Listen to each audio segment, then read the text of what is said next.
नमस्कार। मध्य प्रदेश में चुनाव सिर पर हैं। भारतीय जनता पार्टी जनता का आशीर्वाद लेने के लिए जन आशीर्वाद यात्राएं निकाल रही है, तो महिलाओं को बहना बनाकर लाडली बहना योजना में करोड़ों रुपए अपने खजाने से दे रही है। चुनाव पर क्या असर होगा इन योजनाओं का और इन यात्राओं का, यह तो चुनाव ही बताएगा।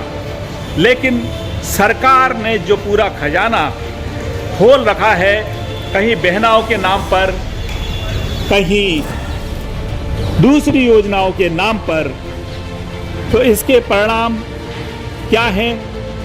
ये नवंबर के बाद जो दिसंबर में चुनाव होंगे उसके परिणाम बताएंगे। ये ग्वालियर में 10 सितंबर को आयोजन होने जा रहा है। इसमें लाडली बहनाओं के खाते में चौथी किस्त डाली जाएगी। बरसात का दौर है, झमाझम सिलसिला चल रहा है। आप जो पंडाल देख रहे हैं, जो तैयारियां देख रहे हैं, इस पर करीब 1.5 करोड़ रुपया खर्च अनुमानित है। पूरी तैयारियों को आप देख लीजिए।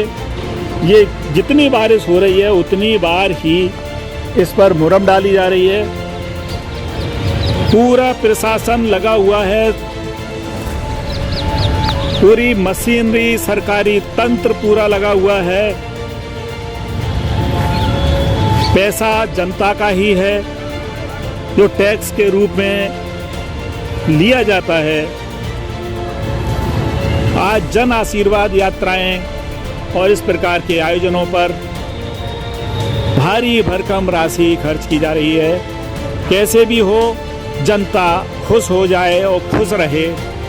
और भारतीय जनता पार्टी चाहती है कि पुनः उसकी सत्ता में वापसी हो जाए। कल मुख्यमंत्री शिवराज सिंह चौहान ग्वालियर आएंगे।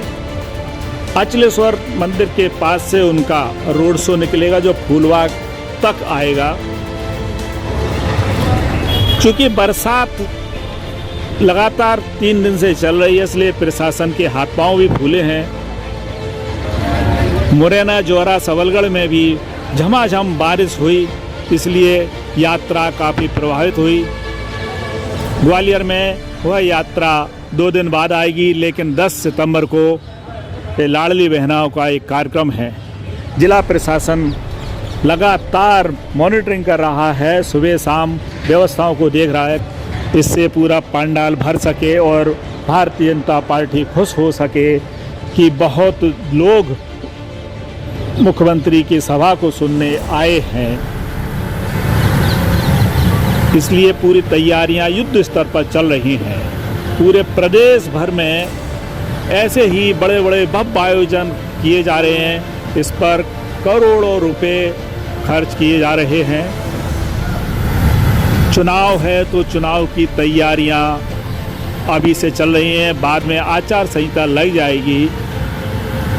इसलिए जब जो खर्चा होगा वह पार्टियों के खाते में जाएगा, इसलिए अभी कर लिया जाए जो कर लिया जाए, क्योंकि अभी सरकारी योजनाओं के नाम पर पैसा उसमें सरकारी खाते में दिखा दिया जाएगा। क्योंकि ऐसे कार्यक्रमों की व्यवस्था का तो एक सेट पैटर्न है, जिसको आप SOP बोलते हैं, प्रोटोकॉल बोलते हैं। उसमें ग्राउंड की व्यवस्था देखनी पड़ती है, जहाँ सभा हो रही है अगर तो एक रूट की व्यवस्था देखनी पड़ती है।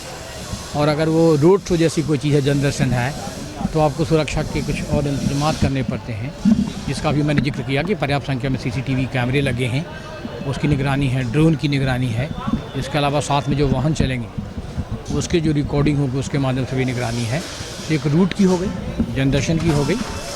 इसके अलावा जो मुख्य कार्यक्रम स्थल है जहाँ पर आप लोग अभी खड़े हैं, इसकी व्यवस्था हो गई। इसके अलावा जनता की सुविधाओं का एक बड़ा मसला रहता है, चाहे उनकी वॉशरूम की व्यवस्था हो, पीने की पानी की व्यवस्था हो, खड़े होने की व्यवस्था हो, आने जाने मूवमेंट की व्यवस्था हो, अननेसेसरली उनको रुकना ना पड़े, इन सारी व्यवस्था हो, एक व्यवस्था वो करनी पड़ती है। इसके अलावा जगह जगह पे पुलिस की डिप्लॉयमेंट करनी पड़ती है, अलग अलग अधिकारियों को लगाना पड़ता है, तो वो सारे इंतजाम हो रहे हैं।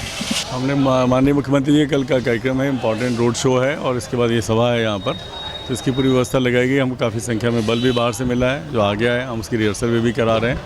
जो रोड है उसमें पर्याप्त सुरक्षा व्यवस्था लगाई जाएगी। इसके साथ में हम लोग हाई राइज बिल्डिंग सीसीटीवी और ड्रोन कैमरे का भी इस्तेमाल कर रहे हैं, ताकि कोई भी बात हो तो तत्काल निगाह में आए। उस पर कोई डिसरप्शन अगर करना चाहेगा या कोशिश करेगा तो उसमें हम सख्ती से कार्रवाई करेंगे, क्योंकि ये डेमोक्रेसी में आप अपनी बात अपने तरीके से रखिए, लेकिन दूसरे कार्यक्रम में आप रखने नहीं कर सकते हैं।